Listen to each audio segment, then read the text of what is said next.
The story of Rwanda is one that's told with mixed feelings. On one hand, a post-war African country that's still dealing with the effects of losing 1 million people to the genocide in 1994. And in not so many words, some of the memories are stored here at the Genocide Museum in Kigali. But on the other hand, Rwanda is a beautiful country, struggling to shake off its broken image while creating a new story. Rwanda's new story is an economy, a country emerging from one of the worst calamities of the last century into possibly one of the emerging economies of the 21st century.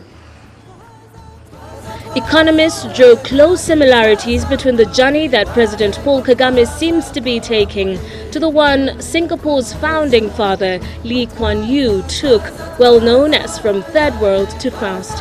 It's a story of strong ideologies, of changing the mindset of the entire population while building the blocks of an enviable investment destination. A visit to Kigali unravels a clean city. Once a month, Rwandans get out to clean the country in an event locally known as Umuganda. Another interesting ideology introduced under the Kagame regime is that no one is allowed into the towns without shoes. Yet another controversial ideology is that no one, even in the rural areas, should live in a grass-thatched house. Where the people cannot afford iron sheets, the government provides it for free. Every poor home is also entitled to one cow, a program that intends to literally put money into the pockets of its citizens. These, along with the One Laptop Per Child program, have been hailed as some of the strategies that will change Rwanda's economic direction.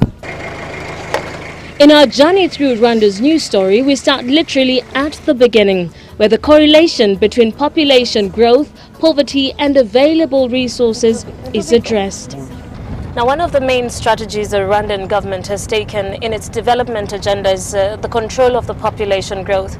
And we're headed into a place called Lutongo, which is about an hour's drive from Kigali. And the interesting story about Lutongo is that about 245 men have undergone voluntary vasectomy. Jean Rabulindi is a 70-year-old man who lost his wife and 3 children during the genocide, but has since remarried and has 3 children, aged 10, 7 and 5. He recently underwent a vasectomy.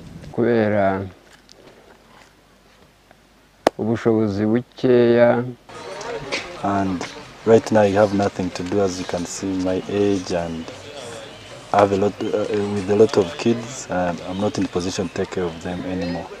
The father of 3, even at his late stage in life, has big dreams for his young ones and is hoping that he can manage to provide for them.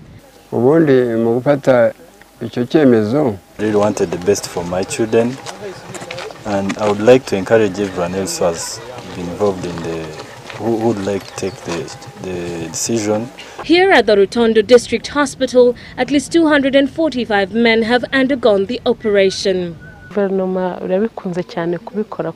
It's important for the government to embark on this population control method system, because the government cannot reach its development goals with a very high population. In a continent that is home to 239 million hungry people, out of the world's 925 million hungry people, population control with the agenda of providing enough food and health care while creating opportunities for jobs for its people should be a key agenda.